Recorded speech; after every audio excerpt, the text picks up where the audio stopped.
Welcome back everyone to our next video in which we are going to learn chapter number 5 organizing. पहले हमने क्या पढ़ लिया अब तक? हमने पढ़ लिया कहते हैं हम प्लानिंग और business environment, principles of management और मैनेजमेंट. ठीक है, बैकवर्ड गई थी मैं. ओके, तो अब हम क्या पढ़ने वाले हैं कहते हैं मैम, अब हम पढ़ने वाले हैं ऑर्गेनाइजिंग. और ये सारी वो चीज़ें हैं जो हम ऑर्गेनाइजिंग में पढ़ेंगे. कहते हैं मैम क्या? Explain the concept of organizing, the process of organizing, describe the importance, meaning and advantages of functional. Oh my god, these are so many. Okay, ये वाला जो टॉपिक है अभी आपके रिड्यूस हो चुका है, इसीलिए ये टॉपिक हम लोग नहीं पढ़ेंगे. This is formal and informal organisation. Just because आपका 30% सिलेबस रिड्यूस हुआ है तो ये इस चैप्टर में से रिड्यूस हो चुका है. ठीक है, अब हम पढ़ते हैं आगे, that is meaning of organising. तो बेसिकली प्लानिंग क्या था? प्लानिंग हमें ये बताता था कि अभी हम यहाँ पे हैं, फ्यूचर में हम कहाँ जाना चाहते हैं उसके बीच का गैप फिल करता था. क्या क्या करता था? दोनों के बीच का गैप फिल करता था प्लानिंग. तो अब ऑर्गेनाइजिंग क्या करेगा? कहते हैं ma'am, once the objectives and plans are laid down, management has to identify and establish productive relationships between various activities and resources for implementing plans. अब एक बार आपका ऑब्जेक्टिव सेट हो गया, आपका प्लान बन गया, प्लान फ्रेम हो गया, तो अब मैनेजमेंट को क्या करना होगा? प्रोडक्टिव रिलेशनशिप्स बनाने पड़ेंगे डिफरेंट डिफरेंट एक्टिविटीज़ में, यानी कि कौन कौन सी एक्टिविटीज़ उस मैनेजमेंट को करनी है, और रिसोर्सेज अरेंज करने पड़ेंगे सो दैट हम जो प्लान्स फ्रेम किए हैं उन्हें इम्प्लीमेंट कर सकें. This is all is about organising. क्या करता है organising? Establish productive relationships between various. Please relationships को लेके आप लोग इतने सीरियस मत होइएगा, इधर रिलेशनशिप्स है between various activities and resources arrange करना सो दैट हम उन प्लान्स को इम्प्लीमेंट कर पाए. In general words, organizing refers to arranging everything in orderly form and making the most efficient use of resources. Organizing में आप क्या पढ़ने वाले हैं ना, all about resources, resources and organization का structure. Organizing is all about सबको organize करना. अब आप एक ऑर्गेनाइजेशन का स्ट्रक्चर सेट कर रहे हो, यानी कि टॉप लेवल पे सीईओज को बिठा रहे हो, सीएफओज को बिठा रहे हो, डायरेक्टर्स, बोर्ड ऑफ डायरेक्टर्स को बिठा रहे हो, मिडिल लेवल पे डिपार्टमेंटल हेड्स को बिठा रहे हो, लोअर लेवल पे सुपरवाइजरीज को बिठा रहे हो, ऐसे जॉब सिलेक्ट कर रहे हो, ऑर्गेनाइजेशनल स्ट्रक्चर बिठा रहे हो. तो आप क्या कर रहे हो? एक तरीके से ऑर्गेनाइज कर रहे हो ह्यूमन रिसोर्स को. ठीक है, रिसोर्सेज, बाहर से रिसोर्सेज अरेंज करना, मटीरियल रिसोर्सेज, वो क्या हो गया कि आप रॉ मटीरियल रिसोर्सेज को अरेंज कर रहे हो. और लेवल सेट करना, ऑर्गेनाइजेशनल स्ट्रक्चर सेट करना, ये क्या हो गया? ह्यूमन रिसोर्सेज को. मतलब जितने भी रिसोर्सेज आपको रिक्वायर्ड है उनको अरेंज करना ही आप पढ़ेंगे. किस में कहते हैं मैम? ऑर्गेनाइजिंग में. Then general words, organizing, चलो ये हमने पढ़ लिया. The aim of organizing is to enable people to work together for a common purpose. ये चीज़ आपको हर जगह मिलने वाली है, सबको आपको enable करना है ताकि वो एक common purpose के लिए काम करें. Organizing is the process of identifying and grouping the work to be performed. पहले आप आइडेंटिफाई कीजिए कि क्या काम होना चाहिए और फिर ग्रुपिंग कीजिए, यानी कि रिलेटेड जो काम है, रिलेटेड वर्क है, उनको एक जगह, और फिर बाकी जो उनसे थोड़े से डिफरेंट है उनको एक जगह, फिर जो बिल्कुल डिफरेंट है उनको तीसरी जगह. जितने भी रिलेटेड डिपार्टमेंट्स हैं उनको डिपार्टमेंट सेट कर दो और सारे काम उनको उनके डिपार्टमेंट से रिलेटेड ही दो. Then comes establishing relationships for the purpose of enabling people to work most effectively together in accomplishing objectives. यानी कि आप लोगों के रिलेशनशिप्स सेट करो, एस्टैब्लिश करो, सो दैट लोगों को क्या पता चले कि उनके गोल्स क्या हैं और उनको किस तरीके से इफेक्टिवली काम करना है. अब सबसे पहले हम पढ़ते हैं steps involve in process of organising. तो ये 4 स्टेप्स इन्वॉल्व हैं ऑर्गेनाइजिंग प्रोसेस में. प्लानिंग प्रोसेस में भी स्टेप्स थे. कहते हैं मैम प्लानिंग प्रोसेस में सबसे पहला था सेटिंग ऑब्जेक्टिव्स, देन था डेवलपिंग प्रीमिसेस, डेवलपिंग प्रीमिसेस के बाद identifying various alternative sources courses of action, फिर उसके बाद आपको सेलेक्ट करना था, सेलेक्ट करने के बाद आपको इम्प्लीमेंट करना था, इम्प्लीमेंट करने के बाद आपको फॉलो अप करना था. ठीक है, ये हमारा था प्लानिंग का. अब क्या है हमारा? ऑर्गेनाइजिंग का. ऑर्गेनाइजिंग का स्टेप्स है, प्रोसेस है: identification and division of work, departmentalization, assignment of duties, establishing reporting relationships. कहते हैं मैम ये तो पूरा प्रोसेस ऊपर से गया, कुछ समझ में ही नहीं आया. अब आएगा ना, क्योंकि हम इसे अब डिटेल में पढ़ेंगे. पहले हमने ऐसे ही तुक्के में चला दिया था. Okay, so the very first is identification and division of work. सबसे पहले आपको क्या करना है, आपको आइडेंटिफाई करना है कि आपको क्या काम करना है और फिर उस काम को सब लोगों में बांट देना है. जैसे कि ये इंसान यहाँ पे कर रहा है, आइडेंटिफाई कर लिया और फिर यहाँ पे सब लोगों को बांट दिया. The total work to be done should be divided into specific jobs as according to predetermined plans. ठीक है, आपको प्लान्स के अकॉर्डिंग ये ढूंढना पड़ेगा कि अब हमें काम क्या करना है. जॉब क्या होता है, set of related task that can be perform by an individual. It should have specific and definite tasks to be performed as far as possible. It should define expected results along with the job. ठीक है, then comes division of work, specialization of efforts. अब हाँ, division of work में क्या चीज़ है, ये basically definition job की थी. ये इतनी पूछी नहीं जाती है, मतलब लाइक 1 मार्क्स का क्वेश्चन भी अगर आया तो बहुत ही नॉर्मल सी चीज़ पूछी जाएगी, तो आप कह देना set of related task that can be perform by an individual. Okay, अब क्या पढ़ना है हमें, अब पढ़ना है, कहते हैं मैम डिवीजन ऑफ वर्क. तो डिवीजन ऑफ वर्क क्या कह रहा है, specialisation of efforts and skills plus avoids duplication. तो डिवीजन ऑफ वर्क हमारा क्या करता है, डिवीजन ऑफ वर्क की आपको कोई डेफिनेशन नहीं चाहिए यार, आप खुद बोल सकते हो डिवीजन ऑफ वर्क क्या, वर्क डिवाइड करना, जो किस तरीके से डिवाइड करना, उनकी कैपेबिलिटी, उनकी इंटेलिजेंस, उनकी स्किल्स के बेसिस पे डिवाइड करना. ठीक है, तो ताकि उनका स्पेशलाइजेशन हो. तो स्पेशलाइजेशन, अब इसका एडवांटेज लिखा हुआ है इधर, specialisation of efforts and skills plus avoids duplication of work. अब ये डुप्लीकेशन ऑफ वर्क को अवॉइड करता है, कहते हैं मैम कैसे, तो ऐसे कि अगर इसको ये काम दे दिया कि तू पेंटिंग का करना और इसको बोल दिया कि तू प्रोसेसिंग का करना, तो ये पेंटिंग का करेगा और ये प्रोसेसिंग का करेगा. ये लोग कंफ्यूज नहीं होंगे. अब इन दोनों को बोल दिया कि तुमको ये प्रोडक्ट प्रोड्यूस करना है, तो ये भी कंफ्यूज, ये भी कंफ्यूज, यार पहले प्रोसेसिंग करूँ या फिर मैं ना पेंटिंग में उसको दे दूँ या फिर उसको प्रोसेसिंग करने को बोलूँ मैं पेंटिंग करूँ, ये दोनों कंफ्यूज हो गए. ठीक है, लेकिन अगर ऑर्गेनाइजेशन ने पहले ही बोल दिया कि तू पेंटिंग कर, तू प्रोसेसिंग कर, ये दोनों कंफ्यूज नहीं है, duplication of work avoided. Management must ensure that all the activities required to achieve organizational objectives are identified. यानी कि objectives achieve करने के लिए जो भी activities करनी है वो पहले identify हो जानी चाहिए. अब है departmentalization. Departmentalization में कुछ भी नहीं है, various departments create करना, यानी कि accounts and taxation का अलग, admin department अलग, IT department अलग, customer service, sales and marketing, operations and production, HR and payroll. ठीक है, बेसिकली डिपार्टमेंट सेट कर देना और फिर उनको सिर्फ उनके डिपार्टमेंट का काम देना. अकाउंट्स एंड टैक्सेशन को सिर्फ अकाउंट्स का काम देना, एडमिन डिपार्टमेंट को एडमिनिस्ट्रेशन का काम, यानी कि जो बिल्कुल ही ऑफिस से रिलेटेड काम होते हैं, एचआर एंड पेरोल को लोगों को हायर करने का काम, सेल्स एंड मार्केटिंग सेल्स करने का और मार्केटिंग करने का काम, सबको अपने अपने काम दे देना और उनको ये भी बता देना कि आप इंटर रिलेटेड हो. वो वैसे भी इंटर रिलेटेड होते हैं, वो कैसे कहते हैं मैम, जब ऑपरेशंस एंड प्रोडक्शन कोई प्रोड्यूस करेगा प्रोडक्ट को, तभी तो उस प्रोडक्ट को सेल्स एंड मार्केटिंग सेल करेगा, सेल्स एंड मार्केटिंग सेल करेगा तभी तो वो अकाउंट्स में रिकॉर्ड होगा.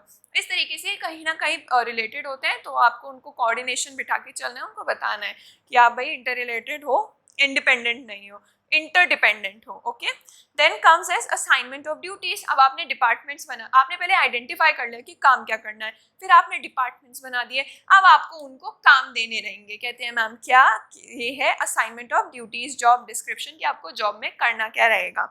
Jobs are assigned to individual best suited to perform it. Qualifications, experience, ability, aptitude को आपको ध्यान में रखते हुए ये काम करना है. Define the work of different job positions and allocate work accordingly. For example, activities of finance should be assigned to person having qualification experience in finance. यानी कि फाइनेंस से रिलेटेड जितनी भी एक्टिविटीज हैं वो एक चार्टर्ड अकाउंटेंट को देनी चाहिए, क्योंकि चार्टर्ड अकाउंटेंट फाइनेंस में एक्सपर्ट होता है.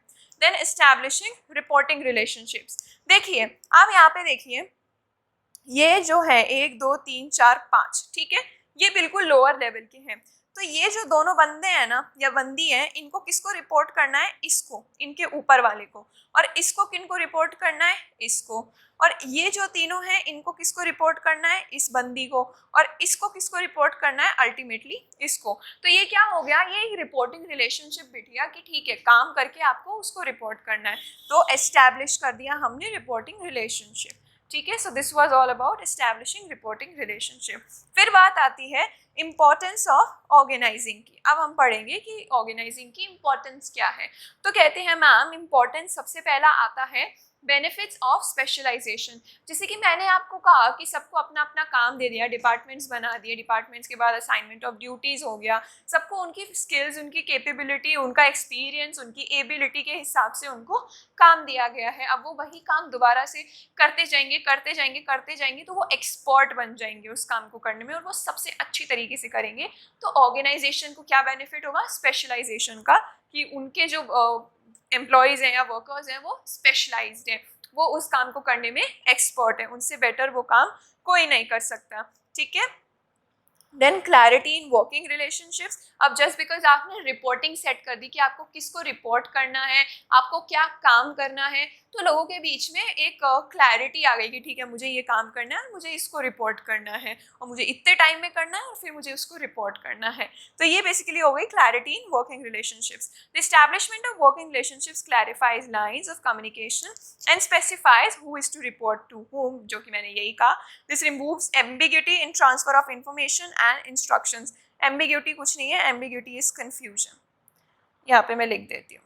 ये क्या रिमूव करता है, कहते हैं मैम ये रिमूव करता है कंफ्यूजन को in transfer of information and instructions. अब जब मेरे को पता है कि मेरे को सिर्फ इन दोनों को गाइड करना है, मुझे उन तीनों को नहीं करना, वो तीन अलग है, उनको गाइड करने वाला कोई और है, मुझे पता है मुझे सिर्फ इन दोनों को गाइड करना है, तो मेरा कन्फ्यूजन नहीं रहेगा कि यार उन तीनों को क्या बोलूँ, इन दोनों को क्या बोलूँ, बस मैं इन दोनों को ही बोलूँगी, मेरा कन्फ्यूजन हटा।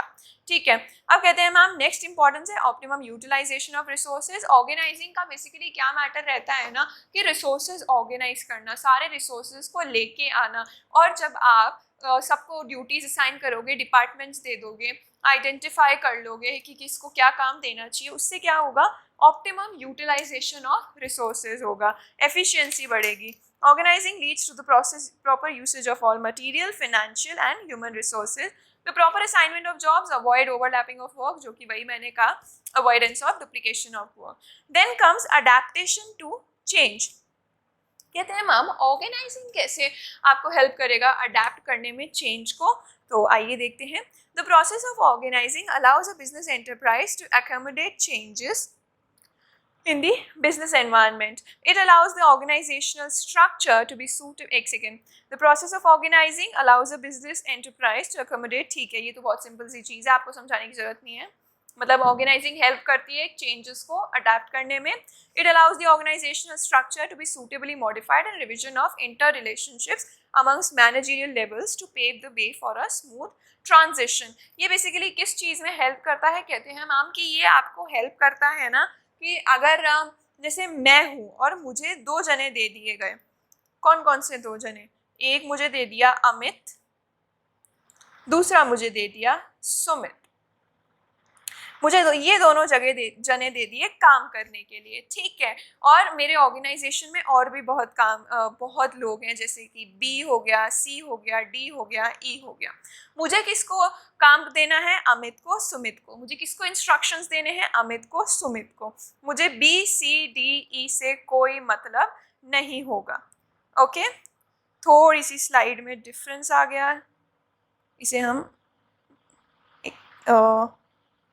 okay, this should not be there, but what to do now?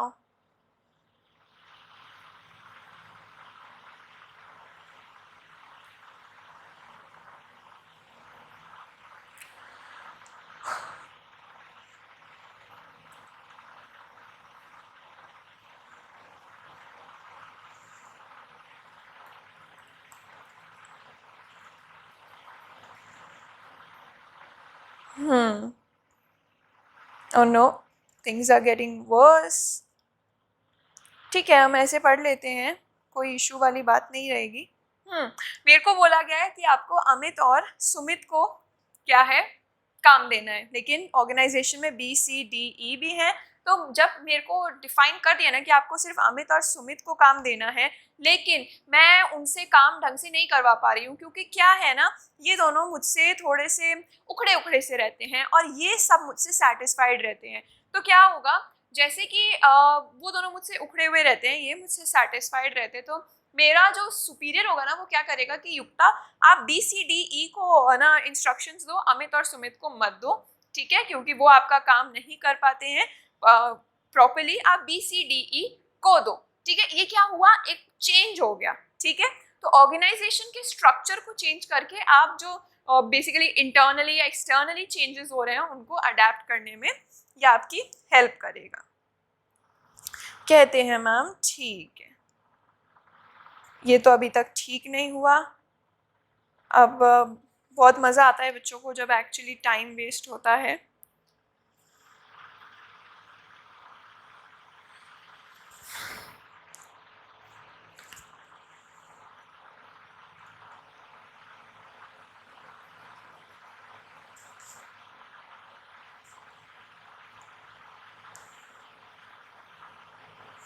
ठीक है, हम ऐसे पढ़ लेते हैं, हमें सारी चीज़ें वैसे दिख जाएंगी, कोई प्रॉब्लम नहीं आएगी।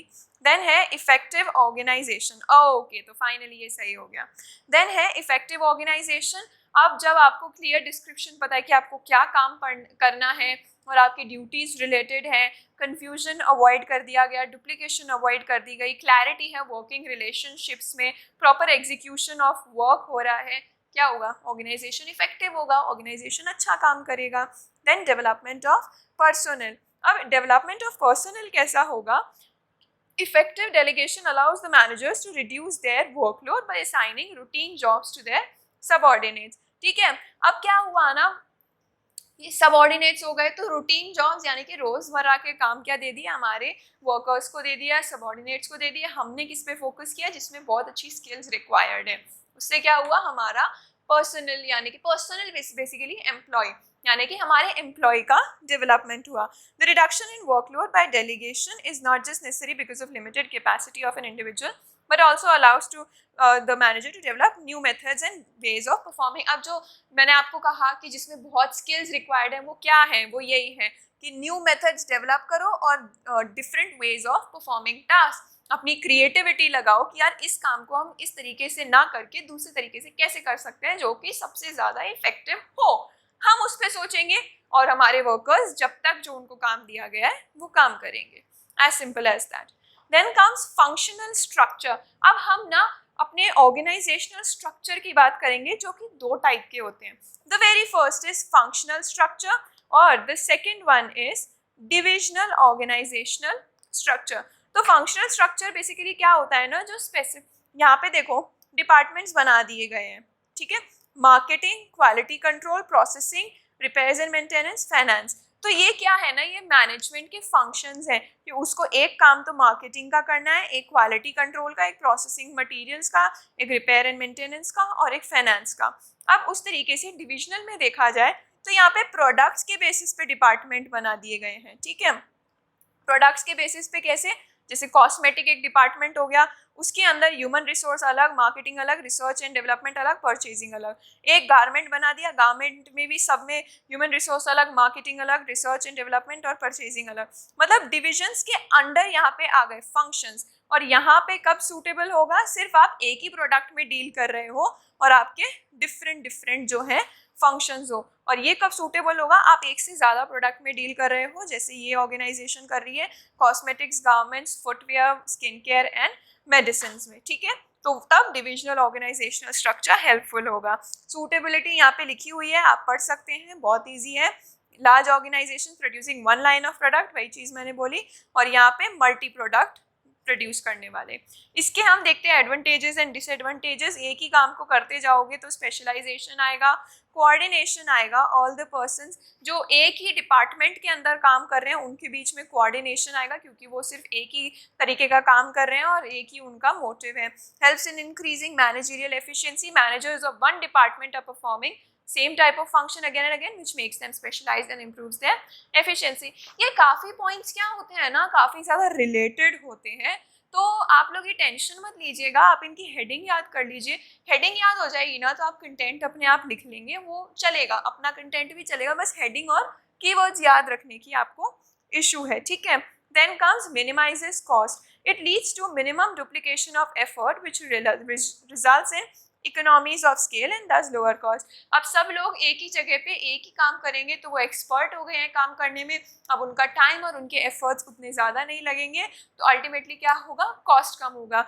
मैं जब भी आपको बोलती हूँ ना कि कॉस्ट मिनिमाइज होगा, तो कॉस्ट को आप सिर्फ प्राइस के टर्म्स में मत लीजिए, कॉस्ट को आप प्राइस के टर्म्स में भी, मनी के टर्म्स में तो मनी प्राइस एक ही बात हो गई, मनी के टर्म्स में भी लीजिए, टाइम के टर्म्स में भी लीजिए और एफर्ट्स के, तो इन तीनों को मिला के जो होता है ना वो होता है हमारा cost. Disadvantages, ignorance of organisational objectives. ये फंक्शनल ऑर्गेनाइजेशन स्ट्रक्चर में जो डिपार्टमेंट बन गए हैं ना, ये क्या करेंगे, कभी कभी ऑर्गेनाइजेशन के ऑब्जेक्टिव्स को इग्नोर कर सकते हैं। ये सोचेंगे कि बस हमारे डिपार्टमेंट का काम हो जाए, हमें दूसरे डिपार्टमेंट से कोई मतलब नहीं है, हमें ऑर्गेनाइजेशन से कोई मतलब नहीं है, ये एक डिसएडवांटेज है। Then difficulty in interdepartmental coordination. अब जब वो दूसरे डिपार्टमेंट्स के बारे में सोच ही नहीं रहे हैं, तो उन सबके बीच में कोऑर्डिनेशन बिठाना बहुत डिफिकल्ट हो सकता है, ठीक है। Then hurdle in complete development, यानी कि एक प्रॉपर डेवलपमेंट कंप्लीट डेवलपमेंट होने से रुक जाएगा। तो ये था हमारा फंक्शनल ऑर्गेनाइजेशनल स्ट्रक्चर। अब हम देखते हैं डिविजनल ऑर्गेनाइजेशनल स्ट्रक्चर और उसके एडवांटेजेस डिसएडवांटेज। एडवांटेजेस क्या है, क्विक डिसीजन मेकिंग। जो डिविजनल मैनेजर होगा ना, अब जैसे कॉस्मेटिक्स का मैनेजर है, वो human resource, marketing, research development, purchasing सबके फंक्शंस के लिए रिस्पॉन्सिबल है। उसके पास कोई भी दिक्कत लेके जाओ, वो तुरंत से सॉल्व कर देगा, तो क्या होगी, quick decision making. Then divisional results can be assessed. अब आप असेस कर सकते हो कि हमें सबसे ज़्यादा पैसा किसने कमा के दिया, क्या कॉस्मेटिक्स ने दिया, क्या गारमेंट्स ने दिया, फुटवेयर में दिया। अगर सबसे ज़्यादा पैसा आपको कॉस्मेटिक्स ने दिया है, तो आप ज़्यादा से ज़्यादा एफर्ट, ज़्यादा से ज़्यादा एम्प्लॉयज़, ज़्यादा से ज़्यादा पैसा किस में इन्वेस्ट करोगे, कॉस्मेटिक्स में, ठीक है। देन ग्रोथ एंड एक्सपेंशन, और बेसिकली आप उसी में इन्वेस्ट करोगे तो आपकी क्या होगी, आपको ज़्यादा प्रॉफिट होगा, आपकी सेल्स बढ़ेंगी, आपकी ग्रोथ होगी, आपकी एक्सपेंशन होगी। Then comes disadvantages. कॉन्फ्लिक्ट्स हो सकते हैं, स्किन केयर वाला का है कि यार हमें तो इतना सपोर्ट मिल नहीं रहा है, कॉस्मेटिक्स डिपार्टमेंट को ज़्यादा सपोर्ट मिल रहा है, ऐसे तो गलत है, तो कॉन्फ्लिक्ट हो गया, लड़ाई हो गई। देन देखिए among different divisions on allocation of resources, वही मैंने कहा कि हमें रिसोर्सेज नहीं मिल रहे हैं, उनको ज़्यादा मिल रहे हैं, तो कॉन्फ्लिक्ट हो गया। Then comes duplicity of functions. Entire set of functions is required for all divisions. It gives rise to duplicity or efforts among divisions and increases cost. तो क्या हो गया, डुप्लीकेसी हो गया एफर्ट्स का, मतलब यानी कि सारे डिविजन्स है ना, डिविजनल मैनेजर सबके फंक्शंस के लिए रिस्पॉन्सिबल होगा, ओके। तो basically entire set of function is required for all divisions. अब सब डिविजन्स को, सबको अपना अपना फंक्शंस का काम करना रहेगा, तो क्या रहेगा ना, एक इस डिवीजन में, कॉस्मेटिक डिवीजन में भी सब लोग अपने फंक्शन का काम कर रहे हैं, स्किन केयर में भी अपने फंक्शन का काम कर रहे हैं, तो एक ही काम है ना, दो दो बार हो गया, ठीक है, डुप्लीकेसी हो गई कि यार ठीक है, अगर एक ह्यूमन रिसोर्स है, ह्यूमन रिसोर्स का डिपार्टमेंट है, वो कॉस्मेटिक्स का अलग है और स्किन केयर का अलग है, फुटवेयर का अलग है, क्यों ना हम ह्यूमन रिसोर्स का एक ही डिपार्टमेंट बना दें जो एम्प्लॉयज़ को कॉस्मेटिक्स के लिए भी, स्किन केयर के लिए भी और इसके लिए भी वही एक डिपार्टमेंट सबके लिए हायर करे। लेकिन नहीं, ऐसा नहीं होता है, सबके अलग अलग होते हैं, तो वो एक ही काम है ना, तीन अलग अलग डिपार्टमेंट कर रहे हैं, तो क्या हो गया, डुप्लीकेसी हो गई। देन सेल्फिश एटीट्यूड, वो तो उसमें भी था, सब अपने फंक्शन के डिपार्टमेंट पे ध्यान दे रहे थे, फंक्शनल में भी था, अब डिविजनल में सब अपने डिवीजन के अकॉर्डिंगली ध्यान देंगे। So this was all about अपना ऑर्गेनाइजिंग। अब हम आगे पढ़ेंगे डेलीगेशन और decentralisation in our next video. Till then, thank you so much everyone, thanks a lot.